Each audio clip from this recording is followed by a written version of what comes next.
Hi friends, welcome back to another video. My name is Lindsay and this is my channel, Lindsay Talks a Lot. Today's video is a little daunting. I am challenging myself to read It by Stephen King in one day. All 1,153 pages in one day. Unfortunately, I'm starting my day today a little bit late. It's just after 11, like 11:05.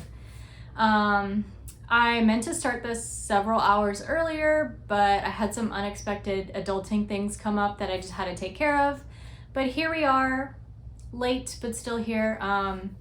So my plan is to mostly read this through the paperback during the day. I am gonna stay up tonight. I'm gonna try to stay up all night if I can to finish this. But I have also checked out the audiobook from my library, and I think that'll help kind of break up the pacing a little bit. And then especially at nighttime, it might help me push to keep going a little bit longer. I'm also just doing things around the house intermittently just to keep me going, keep me moving, to try to help me keep the motivation to keep reading this. But yeah, so we'll see. I will update you guys periodically. I will probably be spoiling the book. If not, I'll at least be talking about the plot and some general, characters and all that good stuff. But anyway, that's all I've got for now. I'm gonna go ahead and get started, and then I'll update you guys sometime later. Hey friends, wanted to pop in for a quick update. It's about 2:30, and embarrassingly enough, I'm only 10% in. I haven't been fully reading though. I have been doing other things, which I should not be because I'm trying to dedicate this whole day to reading this book. But anyway, so this book is broken up into a couple different sections. So far I'm maybe 40 pages into the third section. So we start out in 1957 in the town of Derry, Georgia. Hello friends, I am dumb. It is not Georgia, it is Maine. I do correct myself later on in this video, but it is not Georgia, it is Maine. Nowhere near Maine is Georgia at all. Please disregard. And we have our main character, Bill, and his little brother, Georgie. Bill's 10, Georgie's 6. And it's a rainy day. They've had, I guess there's a dam nearby and it floods, or they're working on building a dam. But in the meantime, the town deals with a lot of flooding and flood damage and rainstorms, and they've had this really bad rainstorm. It's tore up a lot of the roads. A lot of the roads are closed off and inaccessible. Well, Georgie's bored, and so him and his brother build a little sailboat. He takes the sailboat out, gets caught up in a gutter, and he has our first encounter with It. He sees it as a clown. He introduces himself to Georgie as Pennywise the clown. He seems very welcoming and fun and nice. And then as soon as he gets a hold of Georgie, he turns into this evil, dark monster. And unfortunately, Georgie does not survive his encounter with It. We move on to a little while later. It's 1984, and in the town of Derry, they have a week-long canal festival. It's just a way for the town to bring money in. They've built this dam, all that good stuff. And then we have two men, Don and Adrian. They're a gay couple. And, even though it's the 80s in this small town in the South, it still is highly judged upon, and there's a lot of homophobia. So a group of guys sees them together, and they don't like that very much. They get into a confrontation, they get separated, and then those guys go out and find the two of them later in the day, and they gang up on them and beat the absolute crap out of them, beat them to a bloody pulp. Then they take Adrian and throw him down the canal, and lo and behold, who's creeping down there? It's Pennywise. So Dawn ends up seeing the clown, and then one of the guys in the group also sees the clown, but the police don't believe that part of the story. And the gang of guys ends up all getting charged with manslaughter, and unfortunately Adrian doesn't make it. And we just have that little tidbit of information hiding in the back of our brains. Now we're into 1985, and we're getting introduced to, I think, this gang of childhood friends that all lived in Derry back in the 60s. I think it's like a specific date, May 28th, 1985. We first get introduced to Stanley. He gets a phone call. This phone call seems to really upset him, and he tells his wife he's gonna go upstairs and take a bath. You know, we get his backstory, how they met. It's from his wife's POV as well, and like their marriage and their relationship and like their kind of routine. And Patricia, his wife, ends up going upstairs and discovering him having unalived himself, slits down halfway down to his elbow, and very eerily there is, in his own blood, painted on the tile wall, "It." And then we slowly work our way through this group of people. There's one guy calling them all and saying, "Hey, it's happening again. You guys need to come back to Derry." I think his name is Mark. Yeah, I think his name is Mark. But we don't know. I don't know 100%. It's just they get the phone call. They all start freaking out. Like whatever happened to them when they were kids really messed them up. They've suppressed a lot of memories. And so we get Stanley's story. We end up getting Ben, who's an architect. He ends up drinking like 8 ounces of whiskey and then flying straight there. We get Eddie, who's a hypochondriac, and barely makes his way down there. And then we get Beverly, which I'm still reading her story, which is, it's bothering me the most right now. She is a domestic abuse victim. Her husband beats on her, he controls her. And it's bothering to read, especially because we're getting it from his viewpoint. So I'm seeing like the manipulation and how he specifically targets her and controls her. And it's just a little hard to read. That being said, I'm just enjoying how Stephen King's like taking all these little viewpoints and like getting you into the psyche of these characters. And even though you're maybe only reading paragraphs or a few pages of who they are, like you just get a sense of individuality and you get a sense of what drives them and what makes them scared. And I'm really enjoying that. So I'm gonna keep reading. I'm gonna learn about the rest of the group. And I'm assuming we're probably gonna get flashbacks of when they were kids and what happened and what needs to be done now that they're adults. I have seen the movie It, but it's been so long. I just remember like small snatches of things that happened. But I'm gonna keep reading. I'm gonna start power reading because I need to get halfway in like 3 hours, because at this pace, it's not gonna happen. Not at all. Very defeating when you see a normal book and you read this amount, you know, it's like a quarter of the way, but in this book, no. 10%. It's like I've barely scratched the surface, but I'm gonna keep trucking along and I'll update you guys maybe at 25%, maybe at 50. We'll see if some interesting stuff happens, some crazy stuff happens. I'll let you know.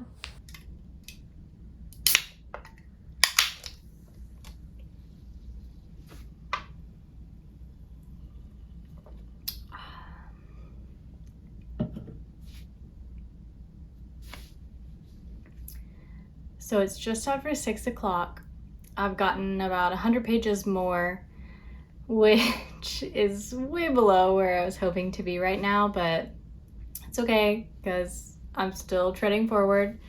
I think I am gonna take a little break from physically reading because I want to work out and just get myself a little bit of energy, get some blood flowing, get some more oxygen to my brain.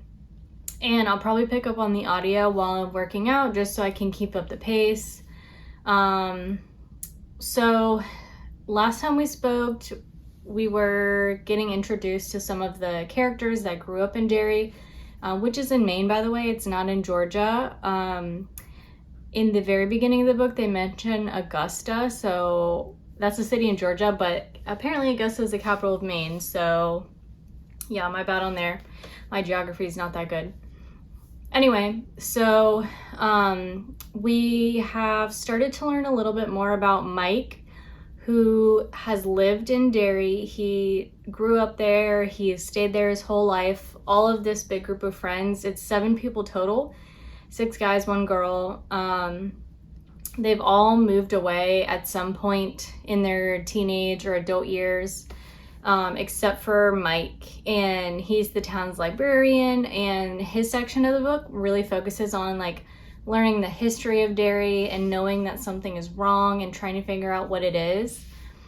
And he keeps referring to this turtle.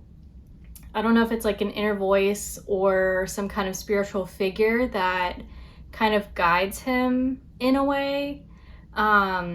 But he talks to like the town's elders and looks into like the dark history of all these murders that have happened and all these children that go missing, and they keep brushing it up to, oh, well, you know, they're just kids, they run away. And it happens in a pattern of every like 26 to 27 years. And the year that they're in now, 1985, is hitting the 27-year mark. So Mike is worried that it's going to happen again, and he has to call his friends because they made this pact. Like, I don't know, they did something to get rid of it all those years ago when they were kids, and they made a pact that if it happened again, they would all come back no matter what. And so he's debating whether or not he needs to call them, like if this Pennywise is back or not. But he's afraid to, because he's like, it could kill them. Like, this situation is so dire that their lives are at risk, essentially. So that was like somewhat boring, the history portion of it. You know, he did throw in little tidbits of like strange murders that happened and bodies discovered, things like that. But next up we go on to Ben's flashback as a 5th grader. And it's really sad. Like, Ben, he's just this chubby, lonely kid. He gets picked on a lot in school, like ruthlessly. He's kind of a teacher's pet. You know, he likes to spend his free time at the library. He doesn't really have any friends. He's got a single parent household. And the kids that bully him are evil. Like, it is on another level, the bullying that they do.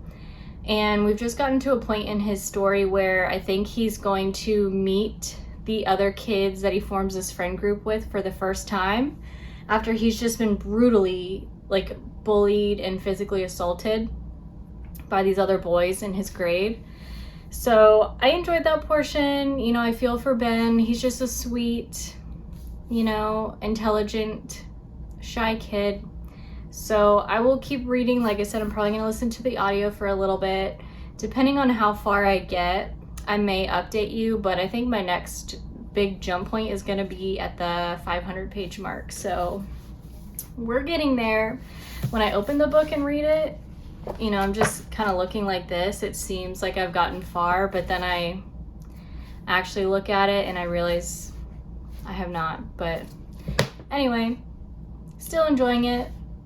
Trying to push myself.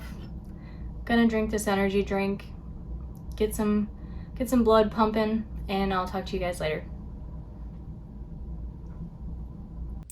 So it's a little after midnight, 12:15 to be exact, and I finally feel like I'm making some progress here. I'm not halfway yet, but I am 440 pages in. Can y'all believe that earlier I literally said, oh, I want to get to 500 in like 3 hours? I need to get halfway in like 3 hours. And it's like 10 hours later, and I'm just at 440. I don't know how delusional I was when I started this. Obviously, I was very delusional, but anyway. I thought this would be a good place to give an update though, because I just finished one of the sections. So I feel like the last time we left off, I was kind of talking about Ben and his childhood flashbacks and how we were like kind of introducing the gang. So after Ben's story, you know, he ends up meeting Bill and Eddie, and they quickly become friends, and then they introduce them to Richie and Stan, and like the 5 of those boys kind of hang out. You know, they spend the summer together, building memories, having good times, running away from bullies. And then Bev also gets intertwined in their group, and for each character we see them in the presence for like a page or two, traveling back to Derry, and then we get a good decent chunk where it's the summer from their viewpoint, and we see friendship through their eyes, but we also see their own personal experience with it. So each one of them has an experience kind of unique in its own way. At the basis, Pennywise the clown, I think he also says his name is Gary, maybe something very plain, something very forgettable. But each child has their own iteration. So like one of them, he comes through a picture and like the picture is talking. Another one, he's like this creepy looking homeless man under a house that like crawls out and tries to take the kid. Another one, he's like a werewolf.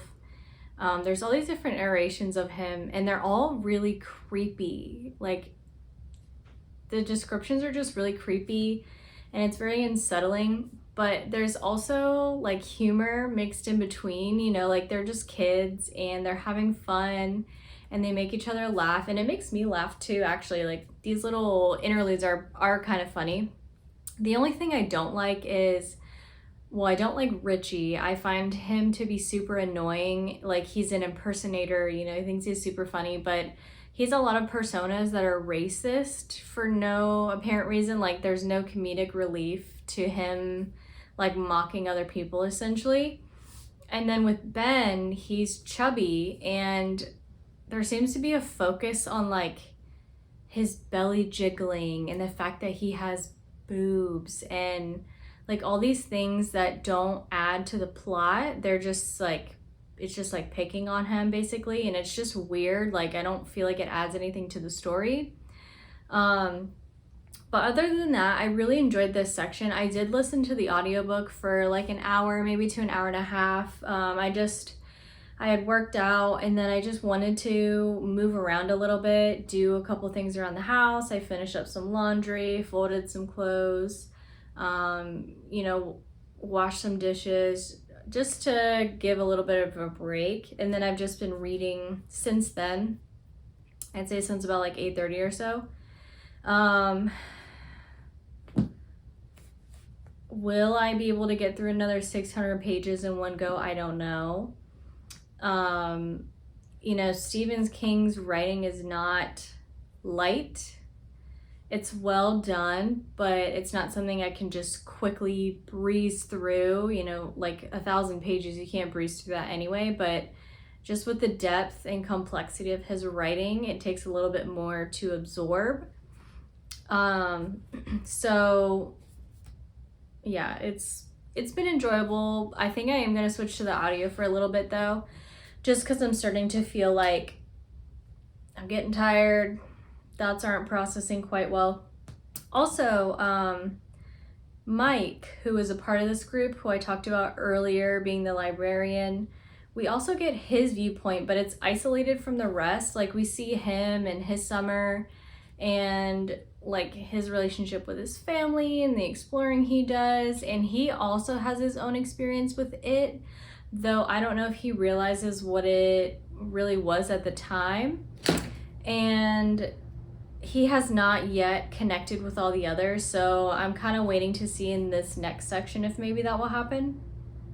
But essentially, the gang, Beverly, Bill, Ben, Eddie, Richie, and Stan have all had these experiences with it.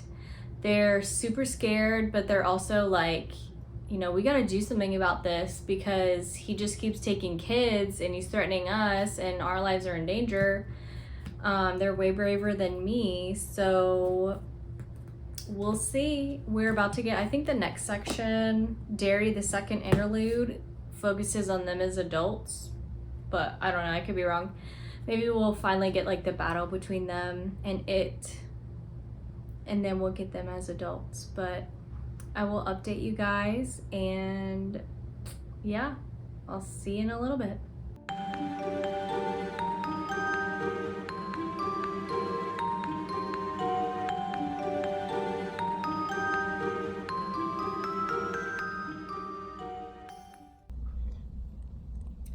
Hey guys, it's like 2:30 in the morning. I'm maybe like 75 pages further, and I was hanging for a while, but I'm getting pretty tired. I can't even focus on the story right now.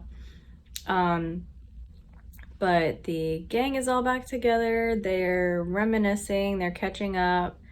Mike is there. We've got some more of his backstory with like his family and his dad and some of the terrible things that he was put through in Derry, because he is black and his parents are black, and there's just a lot of racism, and difficult scenarios which probably are historically accurate but not easy to read.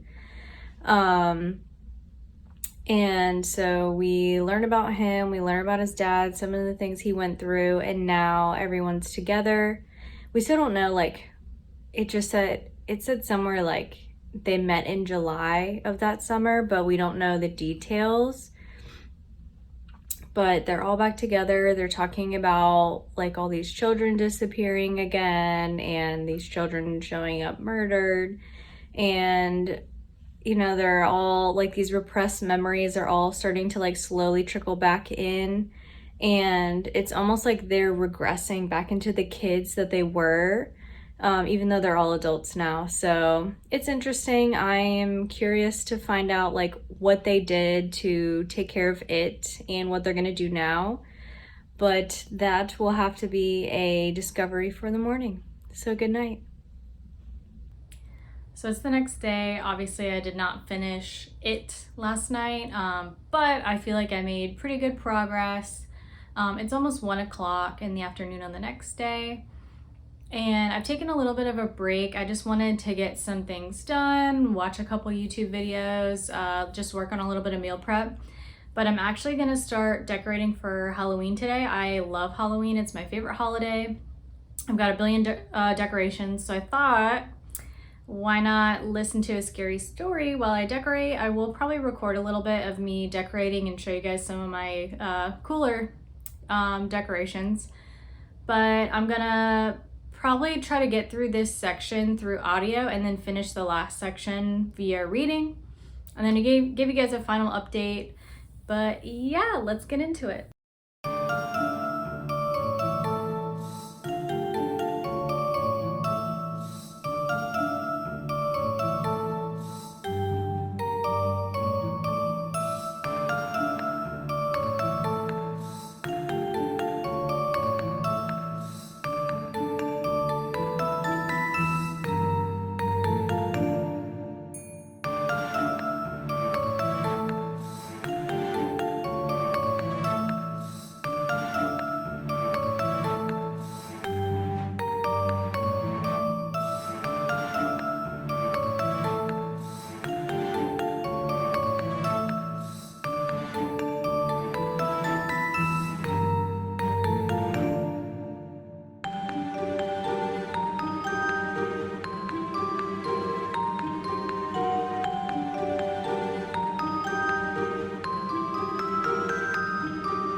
Hey guys, it has been so long since I have last filmed. It's a little bit embarrassing.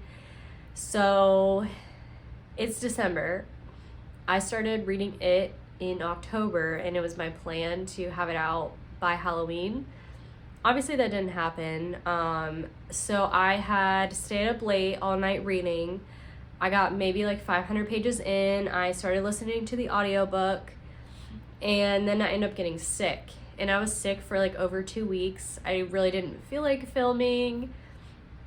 I'm sick again, if you can't tell, so full circle here. And then I end up just being really busy. Like, I went out of town, I had to dog watch, I went out of town again. I had a lot going on with work, and then the holidays came up, Thanksgiving, all that good stuff. And here we are in December, and I thought about like not posting this video at all and just letting it be, but then I thought, like, I got 74% into the book and I'm just gonna throw in the towel when I only have basically a quarter of it left of 1,000 pages.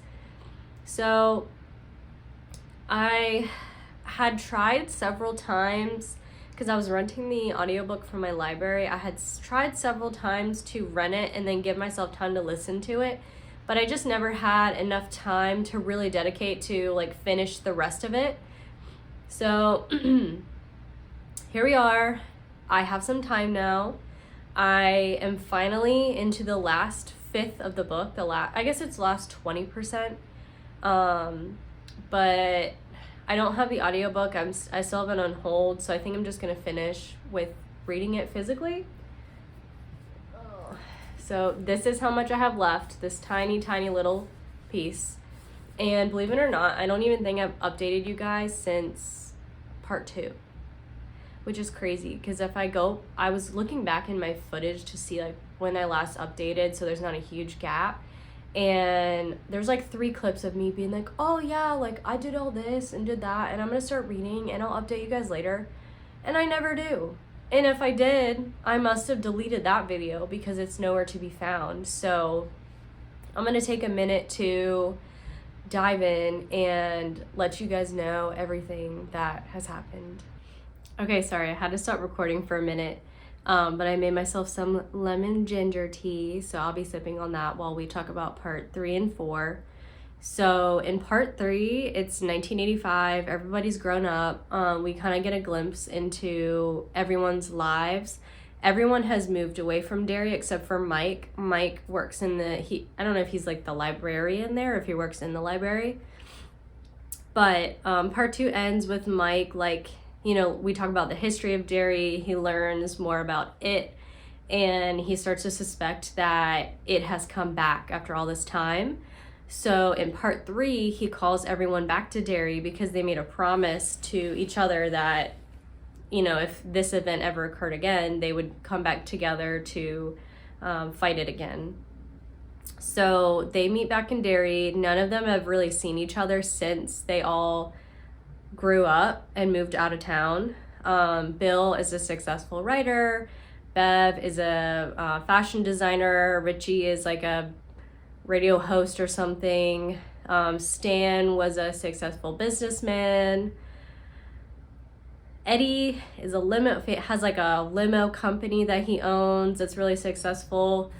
And Ben is a really successful architect. So they all come back in town. They like catch up with everything that's been going on. But in the same way, like certain aspects of who they were as children kind of comes back. Like Bill used to stutter when he was a kid and it kind of disappeared. But now that he's back in town, he's stuttering again. And Richie's doing all his stupid, ridiculous voices again.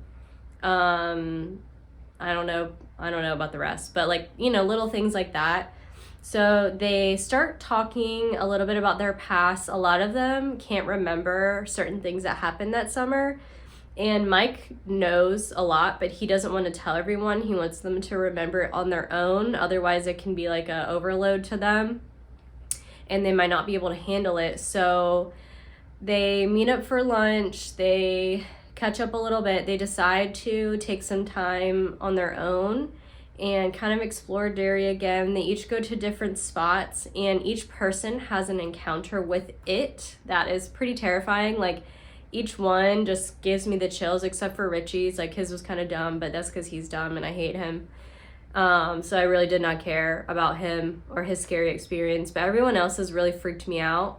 So they meet back up at Mike's at dinner and they start each telling their own story of the summer back in 1958, and remembering these little moments leading up to their battle with it. And then as a side plot, there's a couple other things going on. So they also give an update on Henry, who was their bully, the one that was horribly racist and brutal to Mike and then mean to all the rest of the kids. And he was arrested for something and then ended up being sent to a psych ward, and he like hears voices, he sees things, he's afraid of the dark. He still has some tie to Pennywise, and I'm assuming that's gonna come into play later. I don't know if I mentioned this, I probably did, but Beverly got married and owns this fashion company with her husband, who is physically and verbally abusive to her, which is horrible. And she finally, before she leaves for Derry, like fights back and decides like, I'm not gonna take this anymore. And she's fearing for her life, like he's gonna kill her. So she ends up attacking him, she runs away, and he decides he doesn't like that very much, and he goes running after her, but she doesn't know that. So he's in Derry trying to find her. And then Bill is also married. He's married to a famous actress / model, I think. And he didn't really tell her anything about his past, about his childhood. But he's acting really weird, like once he gets this call from Mike and says he has to go back home. So she wants to be there for him, so she decides to go to Derry as well and find him and see if she can help him, but he obviously doesn't know anything about that. So then we go into part 4, and this is where we actually see Mike. We go back in the past. It goes back to past and present. And this is where we actually see Mike meeting the group of friends. So Mike is just like on his own, walking around, and Henry sees him, and they start chasing him, and they're trying to attack him with fireworks. He ends up running to Bill and his friends, and he's like, will you guys please help me? And they don't like Henry either because he bullies them too. So they all get into this huge like rock fight, and everyone gets a little beat up, but they end up scaring Henry and his friends off, and they all kind of click and become instant friends like from that point on. And they invite him to their clubhouse. They end up telling him about it, and he's like, I actually already had an experience with that. And he tells them like what happened to him back in the day, or like back in, I think it was like May, and it's like July now, and like his scary experience, and they all talk about it. And so they're trying to figure out what it is and how they can stop all these kids from being taken and captured by Pennywise. So they go to the library and they do some research. They find out that it is a glamour, so it will turn into like what you fear most, whether that's a clown, a scary bird, a werewolf, like anything really, a combination of all of them. And they decide that Silver should be able to take him down. So they start looking into how to make silver bullets, and then they realize that they can make slugs for a slingshot instead.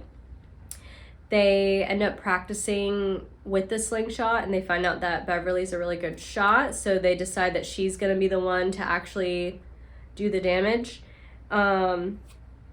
So they do that, and then they decide to have a smoke hole ceremony in their little clubhouse where they like close the lid and create a small fire and kind of like hallucinate.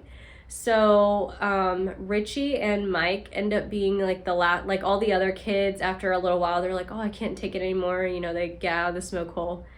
They end up staying in the longest, and they almost go back in time, and they see the origins of it, and how like since the beginning of time its power has always been in this area, and Derry has just in society just grown over it like with time. So that's why there's these certain pockets of the town that seem to be poisoned with its evilness, and they get really freaked out about that, and it really scares them, understandably. But they feel like maybe they have a little better understanding, and you know, decide to move forward with their plan.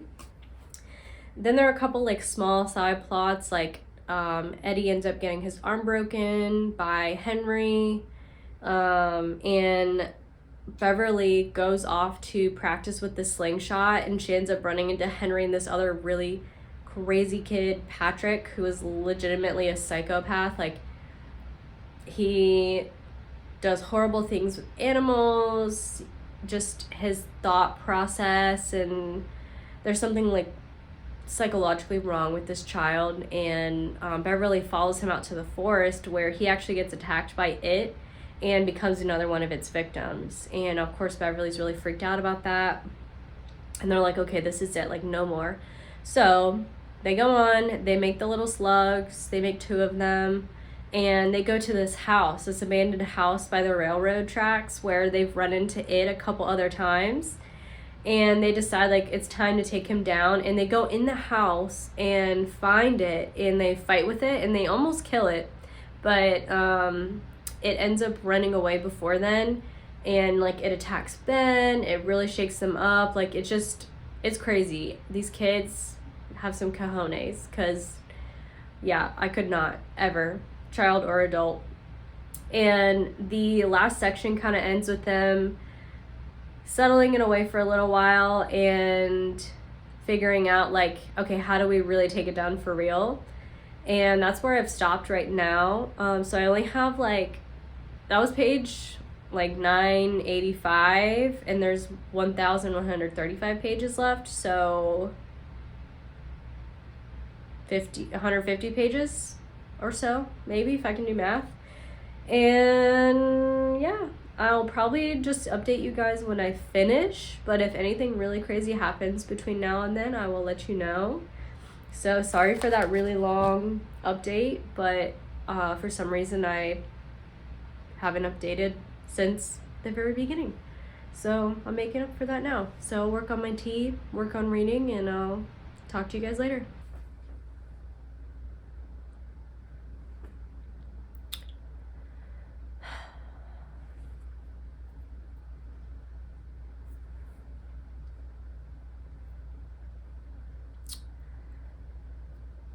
Hold on.